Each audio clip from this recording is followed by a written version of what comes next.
नमस्कार मित्रांनो, मी Shashikant Patil. Nature spark pure desi poultry farm मध्ये आपलं स्वागत आहे. या देशी कुक्कुटपालनामध्ये शेतकऱ्यांचे बरेचसे काही प्रश्न असतात. आमच्याच एका शेतकऱ्याने विचारलं होतं की कॅनॅपिलिझम हा 1 दिवसापासून 30 दिवसांच्या पिल्लांना होऊ शकतो का? चला बघूया या व्हिडिओमध्ये.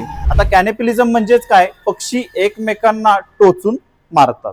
आपण म्हणता येणार नाही, ही तिची सायकोलॉजिकल त्यांचा प्रॉब्लेम असतो. म्हणजेच हा लहान पिल्लांना सुद्धा होण्याचे चान्सेस आहेत. ज्यावेळी पक्षी आपला ब्रूडिंग मध्ये असतो, समजा पहिली गोष्ट हे कॅनॅपिलिझम होण्याचे कारणे आहेत. काय कारण आहेत? उष्णता जास्त होणे. ब्रूडिंगच्या वेळी समजा उष्णता जर जास्त होत असेल तरी सुद्धा पक्षी एकमेकांना टोचू शकतात. दुसरा आहे पक्ष्यांना जागा कमी होणं. पक्ष्यांना जागा जर कमी पडेल तरी सुद्धा तुमचा पक्षी टोचू शकतो. याच्यावरती उपाय म्हणजे पक्षाला 1 स्क्वेअर फीट प्रमाणे तुम्ही ब्रूडिंग मध्ये जागा देणं आवश्यक आहे. तिसरी गोष्ट अशी आहे, पक्ष्यांच्या खाद्यामध्ये अचानक बदल करत असाल तरी सुद्धा पक्षी एकमेकांना टोचतो. प्री स्टार्टर तुम्ही 15 दिवस दिलं आणि 15 दिवसानंतर अचानक स्टार्टर चालू केलं तर हा प्रॉब्लेम आपल्या फार्म मध्ये दिसण्याची शक्यता आहे. चौथी गोष्ट अशी आहे, दिवस आणि रात्र जर तुम्ही बलाखाली ठेवत असाल म्हणजे उजेडात ठेवत असाल, त्या पक्ष्याची झोप पूर्ण होत नसेल तरी सुद्धा पक्षी एकमेकांना टोचण्याची शक्यता